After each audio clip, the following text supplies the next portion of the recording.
Welcome back, everybody. I'm Jay. He's Maddie. This is Yankee and the Brit Sports Talk. And today we're going to review Week 16. But before we do that, Maddie, we're already to Week 17. Shit is heating up in the NFL. Debates are going all over. Dope memes are being dropped. So if you want to check out all of that stuff, you can find it in one place. Savage Football Memes. Go check it out, guys. You'll love it. Yeah, 100%. It's just a good place to get the shit ripped out of you is where I find it. But, you know, it's also a funny place to find memes as well. All right, Maddie, let's just get into this. We're going to start right at the top with the Cardinals-Colts game. And the reason I wanted to start with this is because I text you something that I think is very unfair, but I really think this is going to happen. No matter what your Cowboys do, you guys can't win for losing, because not football games, but in public perception. Because even if you go out and smash the Cardinals, people are going to shit on the Cardinals. You will get zero respect for beating the Cardinals. Like, you walk into the worst possible public perception you can get because it's the Cowboys. And so no matter what they do, they can't earn that respect, it seems like. Yeah, it's fine. We'll just keep walking into places and just smashing the spread instead. Just if you want to bet on a team at the minute, bet on the Cowboys against the spread. Like, there is one, they'll just beat the spread every time because they're not getting the respect that they they're not getting the respect that they deserve at all. Yeah, the Cardinals are just kind of falling apart right now. I heard a really interesting thing that's starting to go around the media now. Cliff Kingsbury starting to get put on the hot seat in Arizona. I heard that too, but my thought is, okay, what's he been there, like 3 years or something? And he's going to take you into the playoffs, and you're going to talk about getting rid of him when he's the reason you have Kyler Murray. I think it's a little crazy. I think it's more media stuff. But if they fire him and you fire Zim, I was just telling you, I'd rather have a defensive coordinator, but I'd take Kingsbury, like Cliff Kingsbury up in Minnesota. Give me that. I just want to say, though, I'm not shocked the Cardinals lost. I'm shocked on how they looked while they were losing. Yeah, it's like their other losses, like their loss against the Lions, okay, they didn't turn up to play and they just got beat. Like, they just got beat badly, and that'll happen in a season. But this time, they turn up ready to play and they just didn't look good. Like, just nothing seemed to click for them. Their offense wasn't firing. Their defense wasn't really doing much either. And look, the Colts are a big team. You don't want any part of the Colts in the playoffs by the look of it at this moment in time. Like, they're really not a team that you want to see in the playoffs. Like, they seem built for January and February football. And the Cardinals just didn't show up, and they just didn't click. Like, they just don't have it together this season, in this part of the season.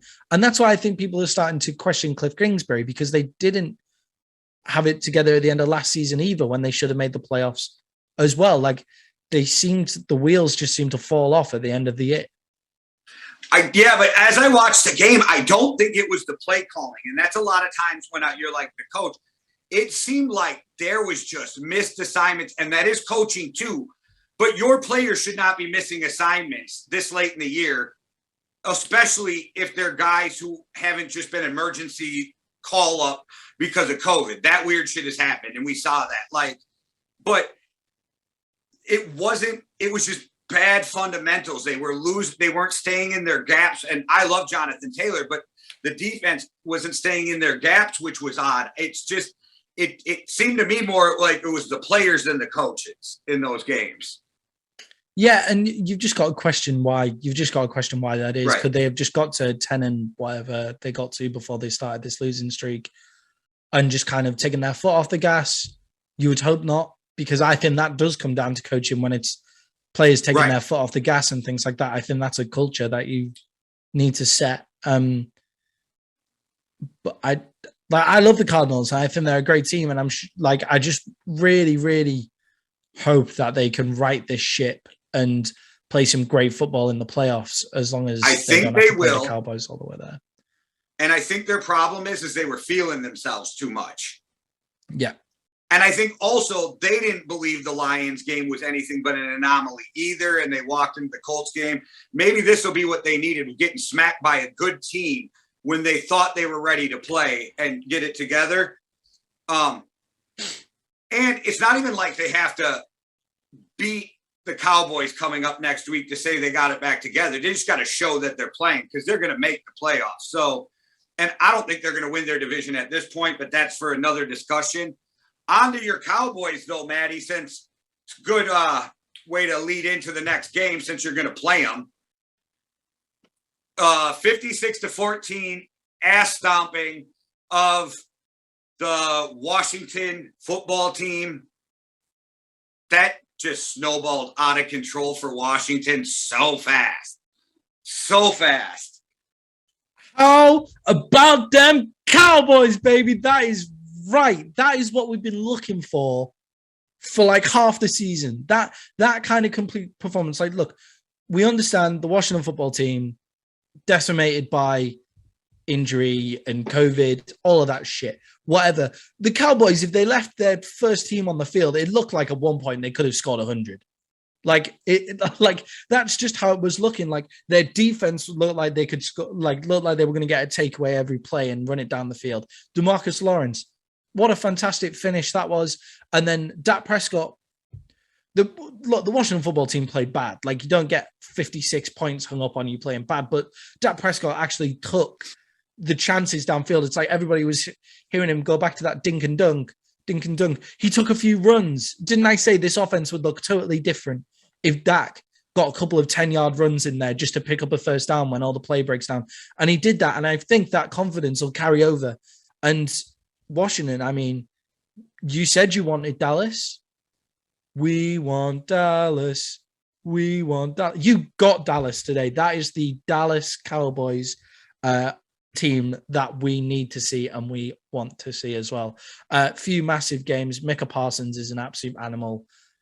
Rookie of the year, easily. Defensive rookie of the year, easily.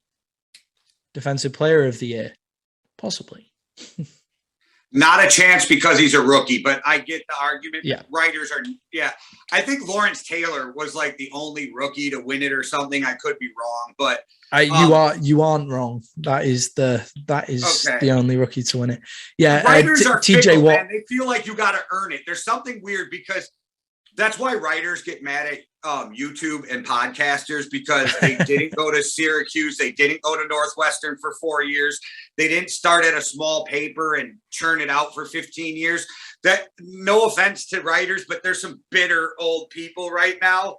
And they're really hard to get them to get off that old way of thinking when it comes to votes and like all of that for awards. And they're like, you didn't earn it in the league long enough to be an MVP. Or you'll hear refs say stupid things like, oh, he wasn't in the league long enough to get that call. That's the kind of shit I hate, but it happens.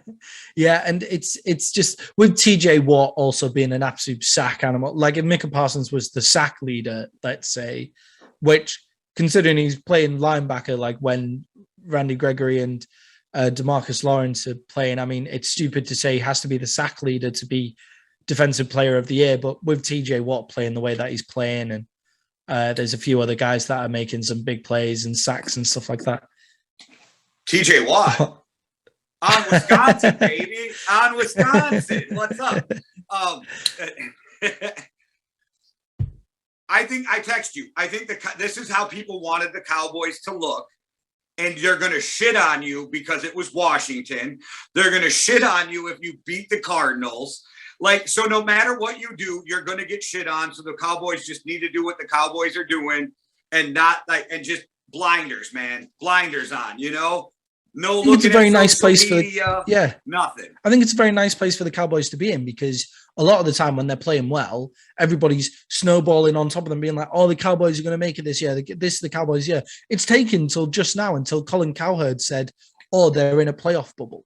For instance, like how can't we have been in the playoff bubble for ages? Like I know Colin Cowherd's like some of his takes are shit, but like I think it's a good position for them to be in where everybody's kind of against them. Like it's a nice feeling, like they're not going to start feeling themselves too much. They've always got something to prove. And people like Micah Parsons, Dak Prescott, D-Law, Randy Gregory, they're all people who want to prove shit to people. Like I Trayvon Diggs must want to prove some shit to somebody, because when your brother's one of the best wide receivers in the NFL, you've got to have a chip on your shoulder thinking like, well, I used to beat him in backyard ball the entire time as well. And when Trayvon Diggs came down with that catch, what was it, first play of the Washington drive, and he comes down with a catch against Terry McLaurin, and you're just thinking, right, yeah, this is our day. This is our game. Trayvon Diggs, I want to kind of quash this narrative of he can't cover, like he can't play in cover. He's just a ball hawking guy. That was true at the start of the season, and there's a reason he's got the most yards against him, and they were all at the start of the season. Now he's learned not to bite. He's learning how to cover people.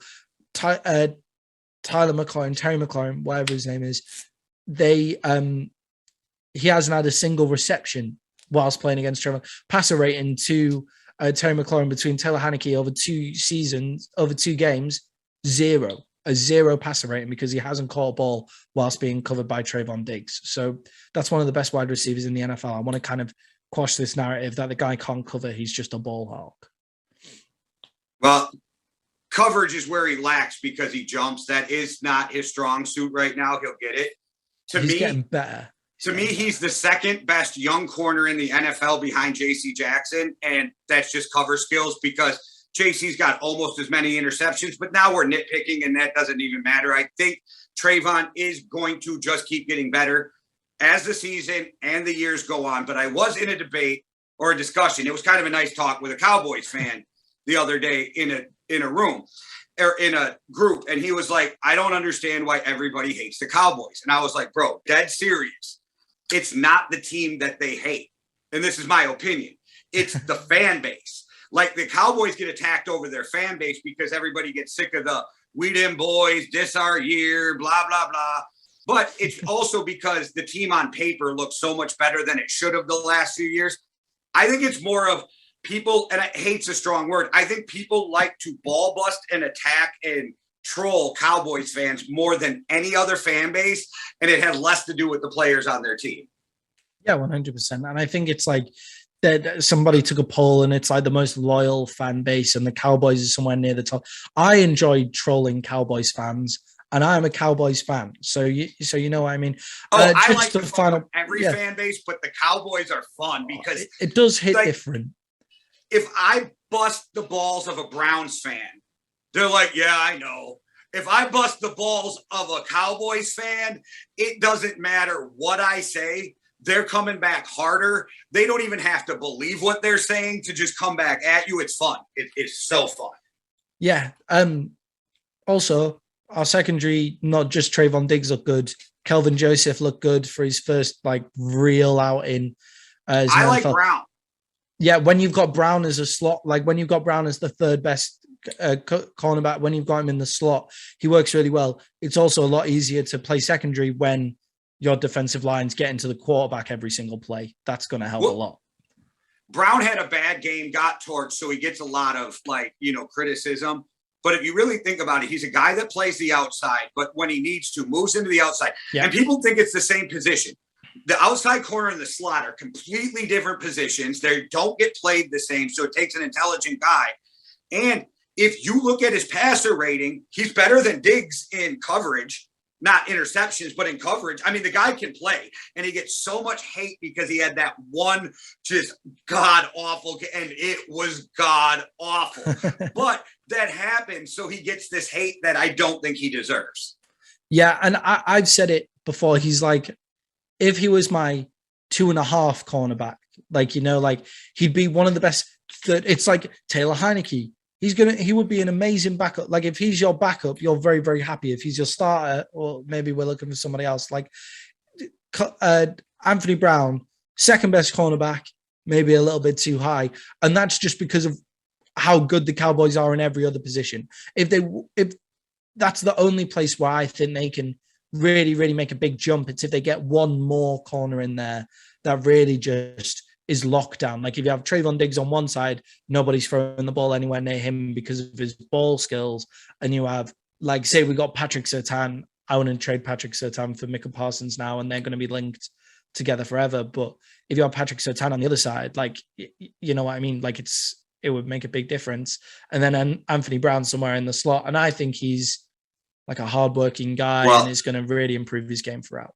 Take it from a fan base that has a good number one and a shit number two corner. We would take Brown in a heartbeat to help shore up what we got going on. So it's almost like you got so many riches, you're looking at it from a different lens. Whereas if you're on other teams, like, you know what I mean? They would kill for a second corner like Brown. But I got to go. That's because of where we're looking to go. Man. Yeah. Huh? That's just because of where we're looking, like where we're trending up, where we're looking to go. Also, head coach is the other place that we can make a huge jump. The next game we're going to talk about, the Chiefs-Steelers, the Chiefs would have killed for a guy like Brown. And you know it because they went out and signed the horrible Breeland.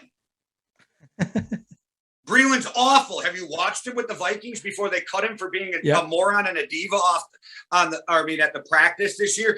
And I know guys won't talk about it, but I heard from some podcasts who are more insiders on the Vikings I was watching, and I guess Breeland was a petulant freaking child and being so disrespectful that got him kicked off to the point where players were screaming at him, and that's why they cut him. It wasn't just coaches.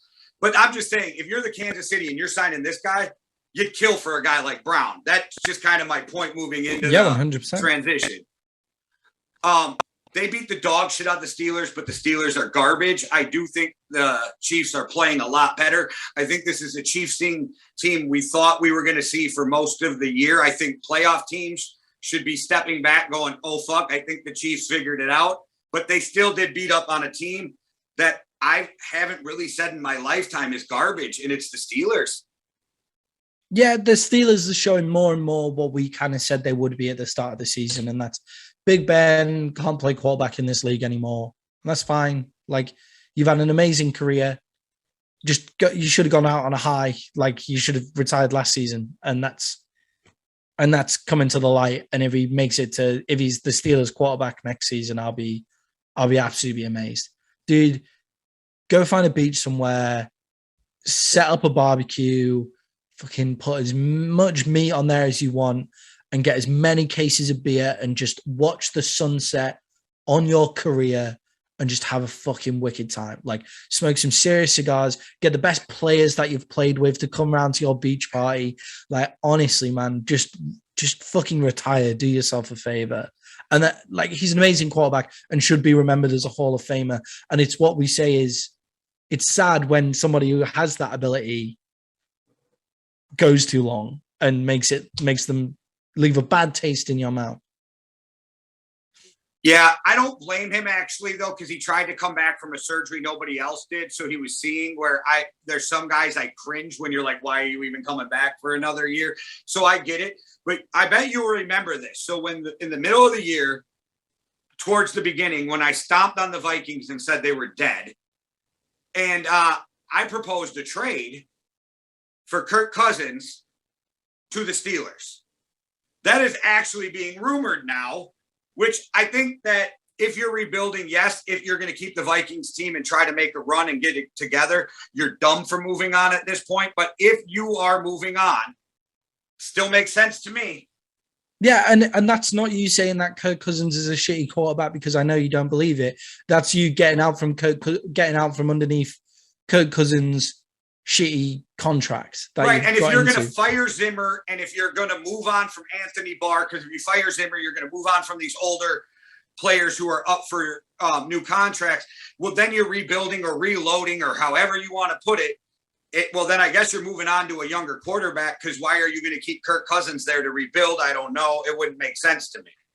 Yeah, and is there any news coming out on how good? Not a fucking peep. Yeah. That's never not good. A single word either. What's his name? Kellen Moore or Kellen Mond. Sorry, Kellen Mond. Yeah, Kellen Mond. Yeah, because I was like, Kellen Moore's the offensive offensive coordinator for the Cowboys. That's not right. Kellen Mond. Yeah. But if he's the shit, like, it could be everybody's keeping quiet because the Vikings is a nice organization in a kind of smaller market, so there's not as many investigative journalists around. People aren't leaking anything for no reason because there's no reason for them to do that. Oh yeah, and that means they're in it's all such a taken off small the line. market, like Green Bay, but Green Bay's way smaller. But they're in a small enough market where if one of the news reporters reports something they don't want them to, they'll never get another story again. Yeah, exactly. So it could be that the guy's actually quite good. They just don't want anybody to know because then they can get more for Kirk Cousins on the back end. I don't think that's it because I think they'd be wanting everybody to know how good their draft pick is. But all the projections say that Kirk could be traded for like a first and a third. And I would argue I want a first and a player. Yeah, first and a player rather than a first and a third. Yeah, right. Yeah. And if there's legitimately more than 3 teams like you hear that are interested in him, then you should definitely be able to pull that off if there really is 3 or more teams interested in a guy. And then take Jimmy G. I know. And then trade him like, for a fourth. Yeah, then trade him for a fourth in the next season when there's some actual draftable quarterbacks in a draft class. But anyway, back to the Steelers and the Chiefs.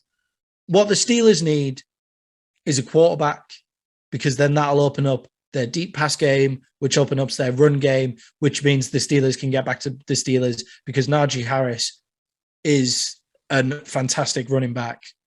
And I was skeptical of picking a running back this high, but I'm probably proven right by their record, but also Najee Harris is an absolute dog. So like they've got a serious running back there that they can build their offense around and get back to playing Steelers football. Oh, sorry. Unless they got just get back to playing Steelers football. Nobody's going to matter who they drafted. Like, you know what I mean? Yeah. Najee wasn't going to change the world. A receiver wasn't going to change the world, but for the Steelers, I think he was a great fit. But I think we're both on the same agreement that they got to go find a quarterback and try to like restart this thing, however you want to say it. Yeah. The Chiefs are on track. Nobody wants to see them in the playoffs. And the Buccaneers smacked the living shit out of the Panthers. But there's some crazy rumors coming out of Carolina, but I kind of believe because of who the owner is. They might be ready to move on from Matt Rule already. That's kind of crazy. Yeah, that's another one of those guys where you think, right, well, if you don't want him, I'll take him. Like, you know, that's another one of those guys where those top organizations that don't panic and don't just fire somebody ridiculously quickly, they're like, all right, well, I'll take Matt Rule. Like, I'll 100% take Matt Rule. Like, definitely. Yeah, the Panthers are just not as good as they were at the start of the season. They're not a good team without Christian McCaffrey. There's not really much more you can say about them than that, really. I was really excited for them at the start of the year, but never mind. The Bucs just, sometimes they just click. Antonio Brown seems to be the player that makes them click. Like, he seems to be the player that brings it all together. I think AB is huge for that team, oddly, where you were always worried about him on other teams. It's almost like he's kind of some fuel for that team. Brady loves that dude. Gronkowski being back makes Brady feel more comfortable. Now, with Leonard Fournette injured, that's weird because, like, Brady loved throwing to him out of the backfield. Leonard Fournette had so many fucking catches from a guy who barely caught the football in college and barely caught it in Jacksonville. He came in and he just caught a ton of balls. The Bucs are looking good, but where the injuries they have and the people who are out make me a little nervous when it comes to the playoffs. And they did just beat up on a team that has nothing going for them. Nothing. I mean, they're already talking about trading McCaffrey, firing their coach. Like, things are going weird in Carolina. And I think they got the fans' hopes up way too high by being able to play some really bad teams at the beginning of the year. Yeah, it's like they got smoked by Dallas and then they haven't been the same since. Like, it's like that just burst their bubble and they just haven't been the same since then. But yeah, the Bucs, like, it was just good to see them just say, we've got one of the best offensive lines in the league. And it's almost like we totally forgot that. So we're just going to run the ball until you get bored. And then, oh my God, Antonio Brown, one of the best wide receivers to play the game. If he didn't do so much stupid shit, he'd probably get into the Hall of Fame right now. is right there to throw to. Rob Gronkowski, who is going to be in the Hall of Fame, is an absolute freak of nature. Oh, he's going to be there. And oh my God, hiding behind this massive offensive line is a 41-year-old quarterback who's seen every single coverage we could ever throw at anybody. Like, just get behind that offensive line and just play football from there. Like, just get in behind them and just go from there. And they're built for the playoffs, and I don't want any part of them in the early rounds of the playoffs. Well, to make it even better, it's a 44-year-old quarterback standing back there. Holy shit, yeah. Yeah, he's a year older than me. That's how I know. But, like, yeah, Father Time has not caught up to that dude yet. They got weapons all around. That defense comes and goes, but when they're on, they really help that team. I'm not worried about them until they get into the playoffs, and we'll see who's all there and stuff. It's just who's injured makes me a little nervous, but it's almost like it's an all-star team. So if anybody gets hurt, it's a big-name guy.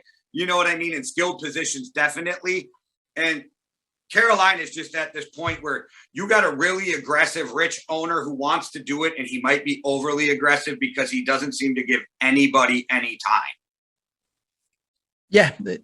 It's like what Jerry Jones wants to do, but then he would never have fought. Then he didn't fire the head coach for it. The one time where he should have been overly aggressive, he wasn't, and that cost. Yeah, he him. should have kept Jimmy Johnson for longer, and he should have fired Coach Clapp quicker. But yes, yeah. But otherwise, very similar kind of thing going on. Yeah.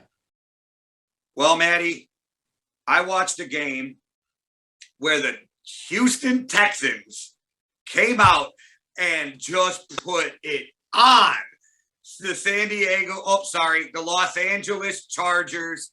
And it's a game where, if I'm not mistaken, you got 0 points from Austin Eckler.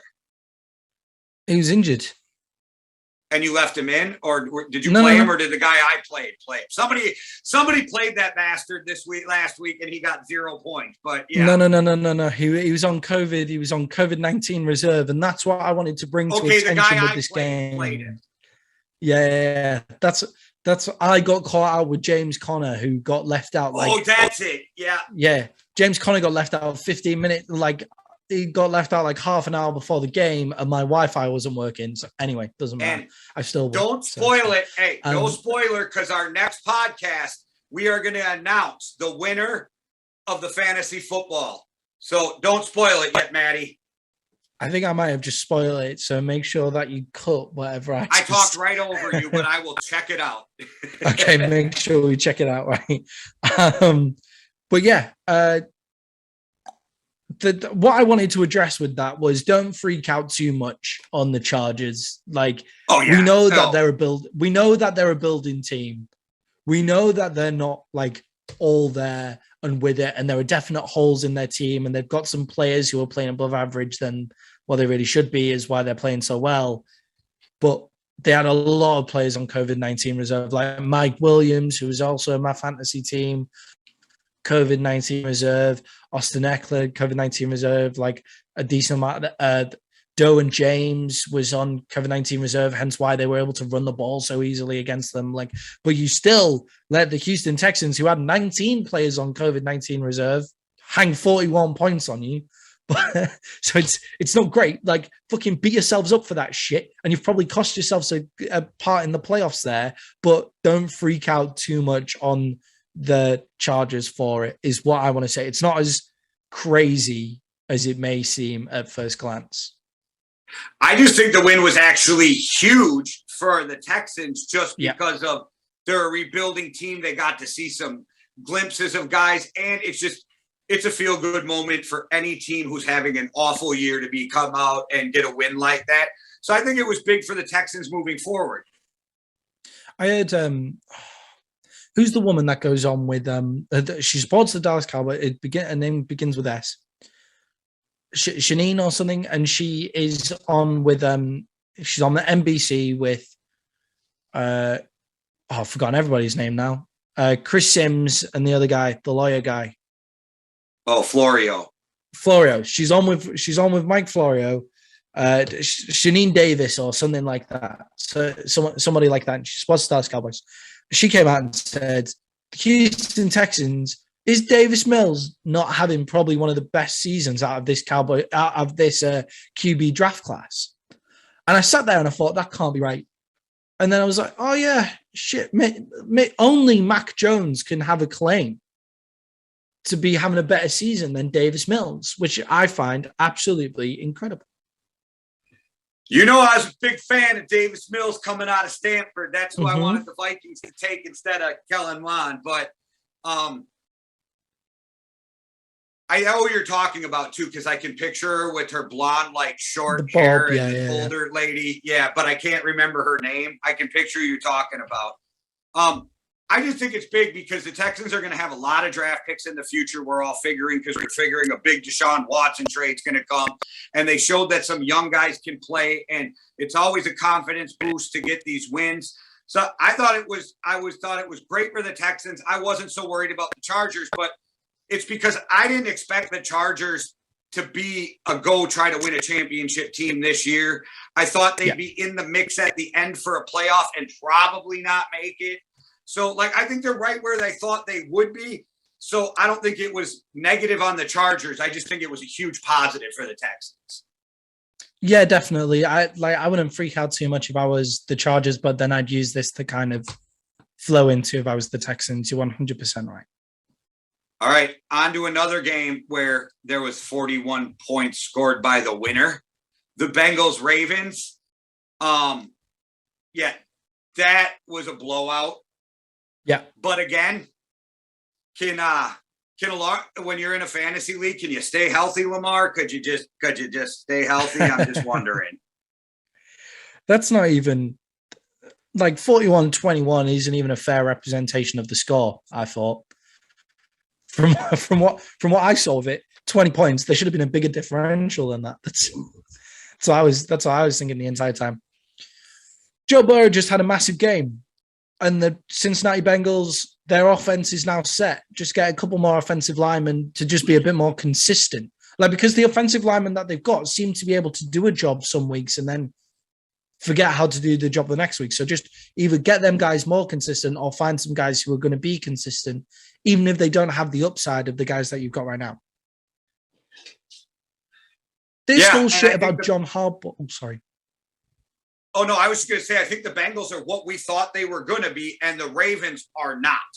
The Ravens might not even make the fucking playoffs at this point, which you'd have told me that at the beginning of the year. I would have thought you were crazy. Yeah, when was the last time that happened? When Joe Flacco was there. Lamar Jackson's first season, maybe. Yeah, and I blame John Harbaugh because he's made some bad coaching choices this year, which I think he's a really good coach, but I question a lot of those 2-point conversions and different things that he did. I really question. I really think his coaching and play calling lost them 2 games. Yeah, and to move on to John Harbaugh, this whole shit about, they didn't have to throw that play. Fucking grow up, man. You ran a play when you could have just taken the knee to get 100 yards rushing, which is a record that nobody gives a shit about. Nobody cares about that. Joe Burrow getting passing yards to be, what do you have, 525 passing yards? It's the fourth. Something crazy. The fourth most passing yards in any game. And they had to run a play anyway. So he just threw it to the open man downfield. It was they decided they were 3rd and 4 and they needed to get a first down to ice the game and then kneel from there. And they could have run the ball. You're right. They could have run the ball for that 4 yards. Are you going to let them through to get those 4 yards? Are you going to say, right, we'll just defend on the 4-yard line and we'll end the game there? No, of course you're not. So maybe throwing the ball was the best way for them to go. It did turn out for the best way for them to go because they got a huge completion to Joe Mixon down the field because he happened to be the guy who was strides and strides away. He could have taken that in for a touchdown if he was an extra stride ahead. I don't understand that from John Harbaugh, and it just shows his high hypocritical competitiveness taking over. And it's that competitiveness that really sometimes costs both of the hardballs in both of their jobs, because it causes people to burn out when it comes to the bigger games of the season. And just they threw the pass that made them ice the game. They took the knee from there. They could have gone on and scored. John Harbaugh didn't have to run for that 100 yards. It's ridiculous. It's a ridiculous thing to say. Well, onto a game that I was trying to avoid talking about just because I picked how it was going to go, but it still just fucking killed me. The Vikings Rams. This is the exact thing that I said. The same team doesn't show up in the same game. There's times the Vikings looked great in that game. The defense was firing. There was times that the offense had put the defense in some bad situations, and the defense still pulled them out of it and left them with a chance to get back into this game multiple times. And then we'd creep back in, and then we'd lose it again. And we'd creep back in, and we'd lose it again. And it was like, this is the shit that's been killing me all season. Yeah, and it's the thing that kills the Vikings' chances, and it's probably going to kill Zimmer's career in Minnesota. Like, the fact, I don't think it comes down to coaching on this one. Like, I was hard when we were talking about coaching earlier on Cliff Kingsbury the other day, but just earlier, sorry. But I don't think this one does come down to coaching. I think sometimes they've just got players who are just a little inconsistent, or they just have units that just fall apart sometimes. Like, it's been their offensive line in previous years. This year, it seems to be their secondary that just falls apart. And to be a good team in the NFL, you can't do anything badly because there are coaches in the NFL that can just take you apart. And so it's a real shame. Think about this stat. This is what kills me. 78% of all passing plays go to the opposite side of Patrick Peterson. Not in the slot either, to the opposite side of Patrick Peterson. So that means Breeland and Dantzler are getting eaten up on 78% of pass plays because there's nobody over there. We might as well not even have a guy on the field, it almost seems like, on that point. And it's just this, not that it's the only thing, but we're like one corner has been one position of corner has been killing us all year. And it's because Rick Spielman drafts Michael Hughes, bust. Drafts Gladney, who he knew had off-field issues, ends up almost killing his girlfriend, kicked out of the NFL. Like, you cut Xavier Rhodes. You let Trey Waynes walk. You let Mackenzie Alexander walk, even though he came back. You let everybody in our secondary walk, and then it's all blamed on the coaches. Yeah, like your GM office doesn't have a good eye for secondary. That's how it looks. They need to find whoever's scouting the secondary people for your GM needs to. They're the one that needs to lose their job. Really, that's what needs to happen. I'm sure there's some great corners coming out in the draft, and hopefully you'll grab one of them. But there are other issues as well. But that's probably the main glaring one. The Vikings, to keep it that close, you're still close. We're not going to make the playoffs, and Zimmer's going to get fired, and I'm going to hate both of it. Yeah, and it's just irritating because when you think about it, like, the Vikings are what, 3 plays from the playoffs. Like, if you take 3 plays this season, they're in the playoffs just because this of the way that shit on Green Bay at all, but we're literally like 2 minutes away in 3 or 4 games from being like right there for the division. Yeah, exactly. Yeah, exactly. And it means that you could be one of those surprise teams next year that if things go right in your off season, you could be one of those teams where everybody goes, oh, the Vikings, they'll just be middle of the road pack. But then people forget those 2 minutes in 3 separate games. And then, you know what I mean? You're closer. It's closer. They're closer to the top than the bottom, I feel. So to just tear everything down and rebuild would be a stupid call, in my personal opinion. Yeah, I feel like they still got a couple-year window, and they should try to use that window before you burn it down. But I'm not the owner, so we'll see. I don't think anybody even needs to go too much into the Rams. The Rams look good. The Rams are playing good. The Rams are a team nobody wants to see in the playoffs. I don't know what else to say that we haven't said the last couple of weeks about the Rams. I mean, Stafford could fucking not throw 3 interceptions. That'd be fantastic. But but Stafford has those games every year. He just does. Yeah. It's just something that happens. He's Brett Favre-like in the fact that he's going to win you more than he loses you. But every once in a while, he's going to fuck up and lose you a game. Yeah, and they did well not to lose that game.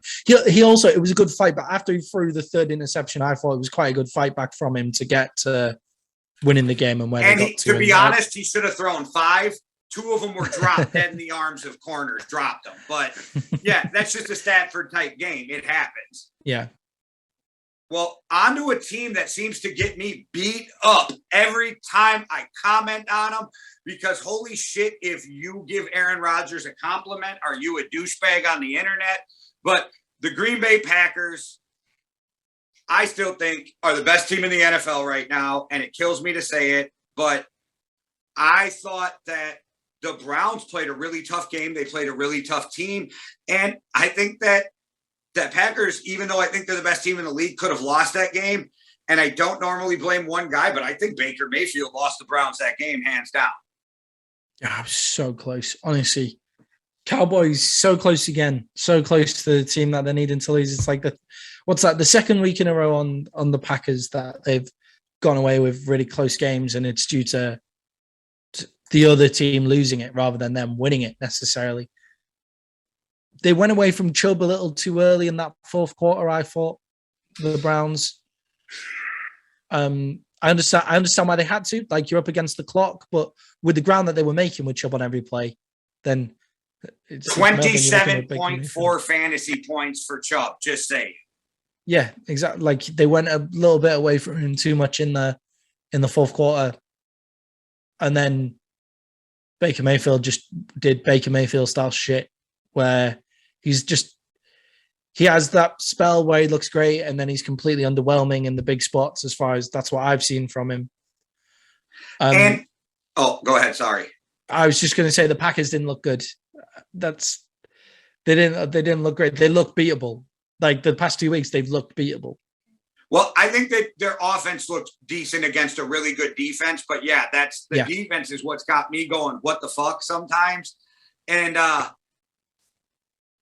for me to beat up on Baker Mayfield, because I'm not a hater at all of Baker Mayfield, and I think the injuries may have something to do with some of the play, but you and I are both believers, and if you're out there, you got no excuses. So yeah, Baker is what Baker is this year. And I remember Bill Parcells once saying, "You are what your record says you are." So you are what your record says you are. And Cleveland's another team that's been a little bit of underperforming for me this year. I thought they were going to be better than what they are. Yeah, but you also say that, and they're 2 points away from looking like they're going to seal a definite playoff spot. 3 points away. They won this game. Like, it's crazy. It's just because we expected so much of them at the start of the season, and they probably. I thought this was their division. Yeah, me too. But I definitely it's his division. Like I said, they'd be good. I just thought they needed an offensive lineman. But yeah, I thought the Browns had everything. It's difficult when you kind of sit there and you're like, oh yeah, well, they've suffered with COVID and they've suffered with injuries. And it's like, well, it seems to be all the same kind of teams that are suffering through those things. Like, the badly run organizations are the ones that are really suffering with it at the minute. Like, it's Cleveland always seem to have something going on where their best players out or anything like that. Like, the Ravens aren't a badly run organization, but when you've got that many injuries, then it's got to be something that you're doing. And they seem to have injuries every single season. So, well, I see Browns fans calling for Stefanski's job, and if they're stupid enough to fire him, we'll take him back. We'll take him back in Minnesota. So, yeah, ridiculous. Yeah, I find that to be completely ridiculous. So, Maddie, a game I called that I thought this was how it was going to go, even though I think the other team might be a better team. The Bills came in and got their revenge against the Pats. Josh Allen looked pretty good. I got caught off guard, wasn't paying attention right before the game. I see Josh Allen out with COVID. I turn on the game and I'm like, how is Josh Allen playing? And I look, it was the other Josh Allen. The other Josh Allen was out with COVID. I just forgot there was 2 Josh Allens. But I think they came in, they got their revenge. They look like the Bills you want to see. They look like the Bills you thought you would see all year round. It was very odd to me that the Patriots looked the way they did, but I think that was just a game that they were destined to lose because of the way they won the first one. Yeah, I think Josh Allen is kind of like, just like, sometimes when he just plays like that, then what are you meant to do? Like, what do you do against Josh Allen when he just decides to just right, I'm an absolute freak, so you're fucked. Basically, there's Right. there's no there's no defense that you can run against a guy who's spraying it across the field and making plays to Stephon Diggs, like from one side of the field to the other, across his body and throwing absolute lasers. And then a guy who can also take off and get like be the leading rusher of the team and can stand in the pocket if you contain him in there as well. Like there's not really any defense you can run against that to really combat it. Mac Jones, I think you're starting to see the ceiling to his abilities this season. I think he could have a Tom Brady style. Like the more his brain grows, like the more information he's getting and taking in, the easier he'll find defenses to come up against and operate and things like that. So it kind of gets to the point with him where he's at his ceiling this season, where if he's having to play from behind, you don't see him like throwing the game crazy and going absolutely mad from that. All right. Well, I was trying to fix some technical difficulties. I think I got it. My setup here was hating me for a second. But I agree. Mac Jones has the ability to use his brain to be that Tom Brady type player. I'm just impressed with the Pats this year overall. If this is the Bills team that goes into the playoffs, then they're a better looking team than what they were looking going in. I just still think when it comes to the playoffs, at some point, not having a running game is going to hurt them. Yeah, and I think for the longevity of Josh Allen, it would be good to sort of develop a running game as well, because this season he can be your leading rusher, fine, but he's not going to do that season on season. You don't want that from the guy. Even if he can do it, you don't want it from the guy who's going to be the face of your franchise for 15 years. Like you've seen Kyler Murray starting to get Kyler Murray, the 2 seasons he's had in the league, injured.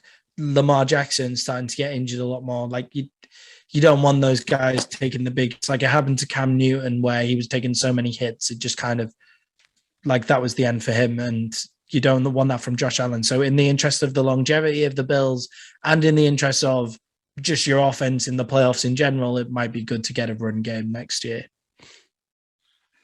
Yeah, definitely.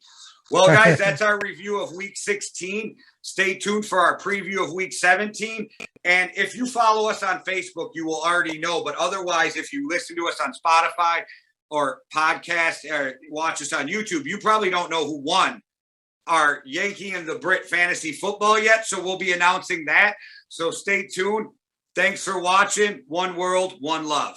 Deuces. Cheerio.